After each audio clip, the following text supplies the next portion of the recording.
menceritakan tentang kisah perjuangan seorang sang kiai, di mana sang kiai itu bernama Kiai Haji Abdul Karim bin Kiai Haji Abdul Rahim. Kiai Haji Abdul Karim masih mempunyai keturunan dari Kiai Nur Rahim, dan Kiai Nur Rahim sendiri masih keturunan dari bangsawan Yogyakarta. Kiai Haji Abdul Karim sudah mendidik dan menanamkan dalam hati anak-anaknya untuk bisa mondok di Jawa Timur. Di sini di Jawa Timur. Mengapa kok harus di Jawa Timur? Mengapa kok bukan di Jawa Tengah atau di Jawa Barat saja? Ya karena pada saat itu di Jawa Tengah tidaklah aman, dan pondok yang paling aman hanyalah di Jawa Timur. Dan pada saat itu juga di Jawa Tengah seluruh pondok yang ada di sana dibasis oleh Pangeran Diponegoro. Namun takdir telah berkata lain. Beliau Kiai Haji Abdul Karim ditinggal wafat oleh ayahnya ketika beliau masih kecil, masih berusia 8 atau 9 tahun. Yang dulunya Kiai Abdul Rahim pernah memiliki cita-cita, pernah berkeinginan untuk memondokkan anaknya. Itu semua telah musnah, hilang karena kepergian beliau. Ibunya menikah kembali. Lantas apakah yang akan terjadi pada anak-anak mereka? Apakah kebahagiaan ataupun penderitaan yang akan mereka dapat? Entahlah. Ibu mereka setiap harinya sibuk mengurusi ternak dan mengurusi kehidupan sehari-harinya. Mereka disuruh bekerja di sawah oleh ayah tirinya, bekerja dan terus bekerja. Jika pekerjaan yang mereka lakukan tidak beres, mereka dipukuli oleh ayah tirinya. Akhirnya, karena kisahnya yang seperti itu, mereka makin gak perasan di rumah. Kemudian pada suatu hari, atas inisiatif Kiai Aliman, 3 bersaudara tadi melarikan diri dari rumahnya karena tidak ada harapan untuk dipondokkan oleh ayah tirinya. Dan Kiai Haji Abdul Karim berkata,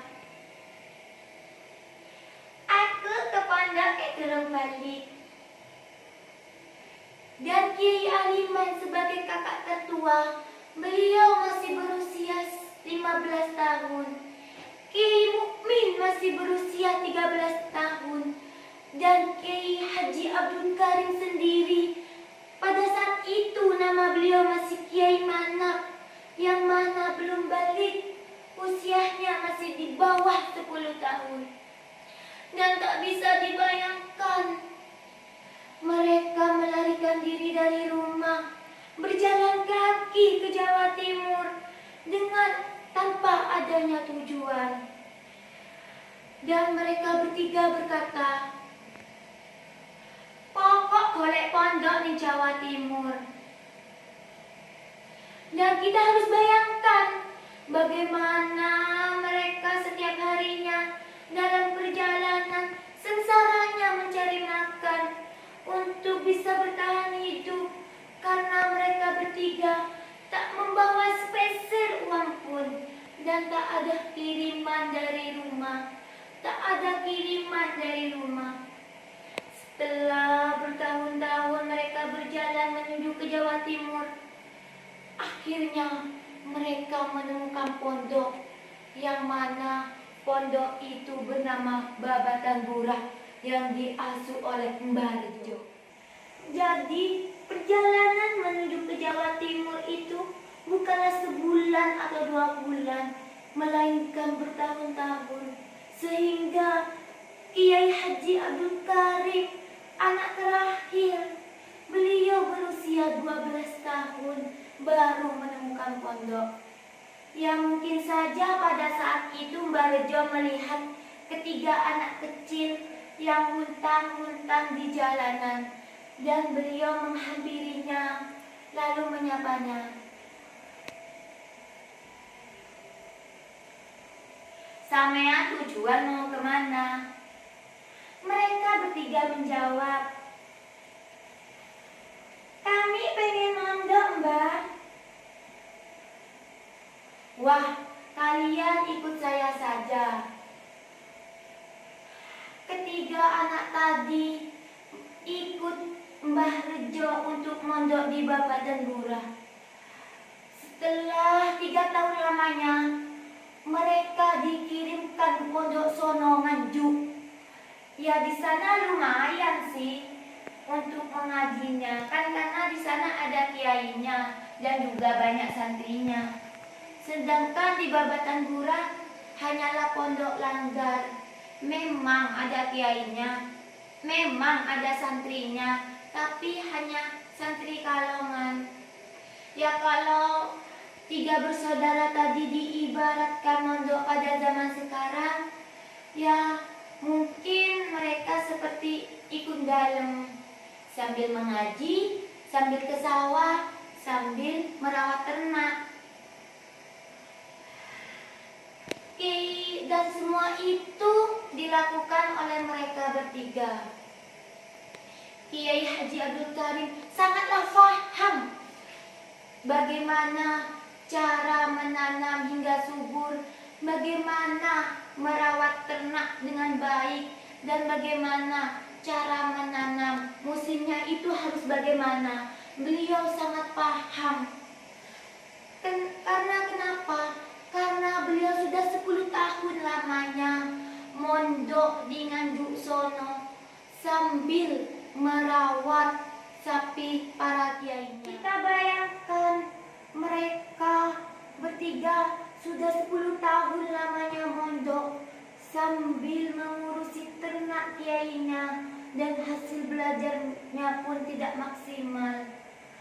Dan pada akhirnya karena Kiai Aliman sudah berusia 25 ke atas, beliau mengumpulkan adik-adiknya dan berkata kepada Kiai Mukmin, "Mukmin, kowe mulai nang omah, ibu sedang sakit." Kiai Mukmin disuruh pulang oleh Kiai Aliman karena kabarnya di sana ibunya sedang sakit, minta untuk merawatnya. Dan Kiai Aliman menyuruh Kiai Haji Abdul Karim untuk meneruskan mondok. "Mana kelihatannya kowe yang paling duwe bakat ngaji. Wes kono kowe mondok maneh, aku sing ngregati," dawuh Kiai Aliman.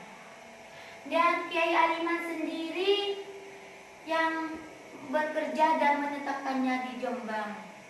Dan pada saat itulah Kiai Haji Abdul Karim merasakan mondok yang sebenarnya, mondok yang bisa diregati oleh kakaknya sendiri.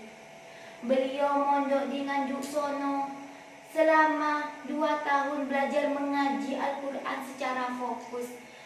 Ya bukan di pondok Nganjuk saja sih, beliau mondok di Bangil, Kecamatan Panji, dan Bangkalan.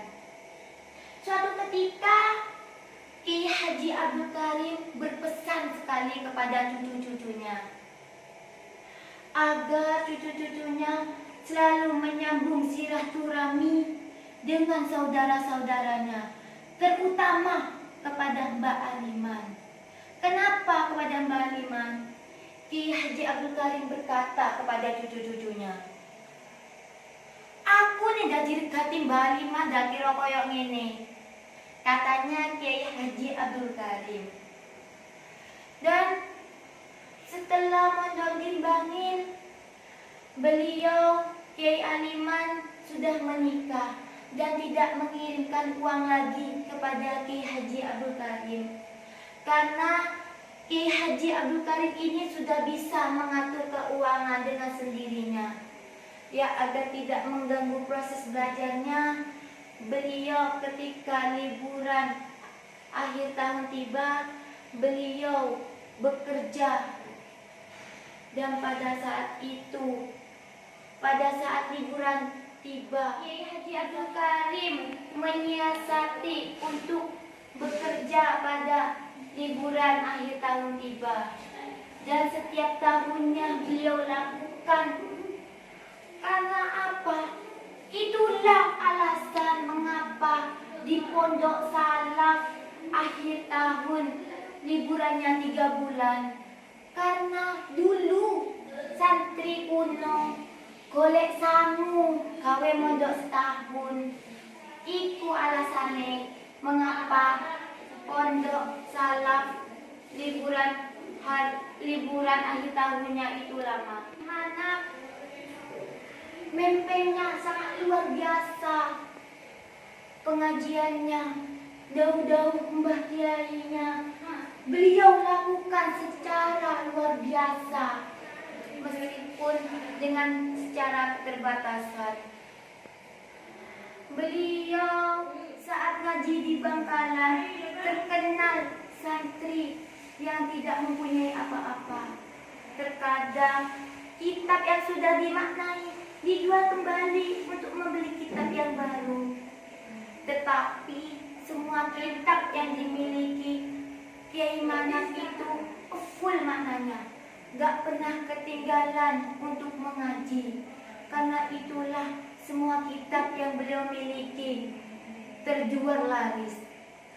Hanya ada di dalam beberapa kitab tertulis, kitab ini tidak akan saya jual. Kenapa? Karena semua kitab yang dimiliki Mbah Manaf ini sudah terjual semua, tinggal 2, yaitu Ibnu Aqil dan Al-Hikam.